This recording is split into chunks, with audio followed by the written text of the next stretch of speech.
quelle attention particulière le professionnel peut avoir aux parents pendant la grossesse en contexte de crise sanitaire et de confinement. Euh, je pense que de ce que j'entends, de ce que mes patients à moi me racontent, ou au contraire de leur silence, et des initiatives que les collègues prennent, qui ont l'habitude, qui sont dans des dispositifs d'accompagnement de grossesse, qui a vraiment lieu d'oser avoir une certaine proactivité. Parce que je pense que là, il y a un grand silence en fait. C'est comme si les mamans qui attendent un enfant, qui sont en cours de grossesse, s'exprimait peu finalement et retenait comme ça les choses pour elle.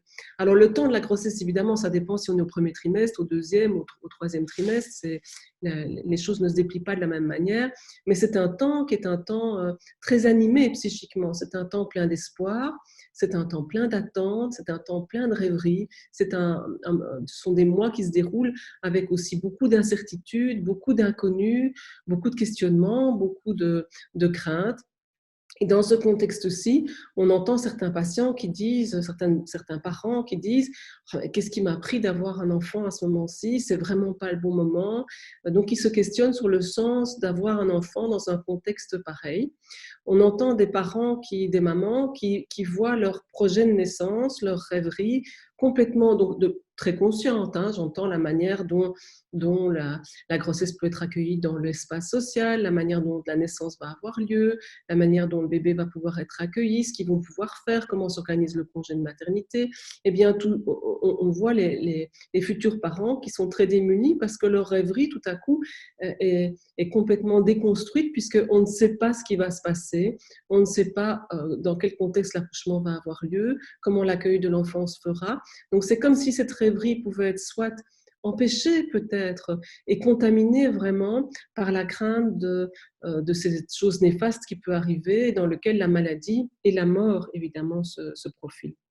Alors, quand on est en rêverie maternelle, que la rêverie maternelle est empêchée par ça, que peut-être dans la famille, on est confronté à une mort brutale, que peut-être dans la famille, on est confronté à quelqu'un qui est déclaré positif, et que tout ça chamboule beaucoup les plans et ramène beaucoup d'inquiétudes aussi sur la contamination du fœtus pendant la grossesse, c'est important que les futurs parents restent en lien avec leurs partenaires d'accompagnement de grossesse, les gynéco-obstétriciens, les sages-femmes, les personnes de l'entourage, le médecin traitant, les personnes de l'entourage qui s'occupent du suivi de grossesse.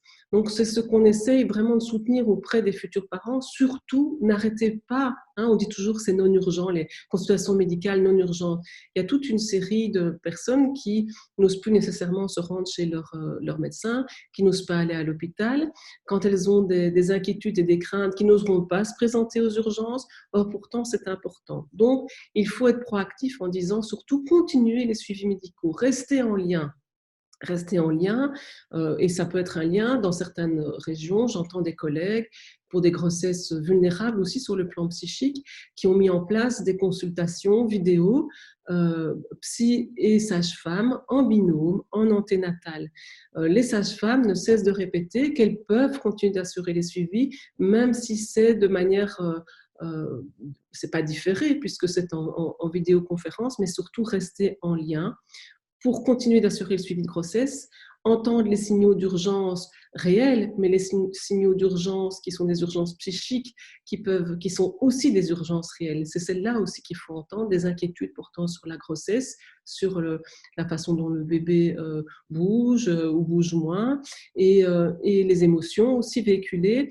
Et donc, il faut aussi pour nous dire que c'est important d'accueillir les pensées, les craintes qui sont liées à ce Covid, parce que il y a beaucoup d'incertitudes et on sait que l'anticipation, donc par exemple si on ne peut pas accoucher de la façon dont on avait imaginé, si le projet de naissance ne peut pas se passer, si on n'est pas entouré tel qu'on avait besoin d'être entouré, eh bien rester relié avec un réseau professionnel permet d'anticiper tous ces changements. Et l'anticipation, on sait qu'elle reste une des meilleures antidotes au phénomène, au choc traumatique. Donc, rester lié avec les personnes qui sont en attente d'un bébé, quel que soit le stade de la grossesse, c'est la meilleure invitation qu'on peut faire aux professionnels.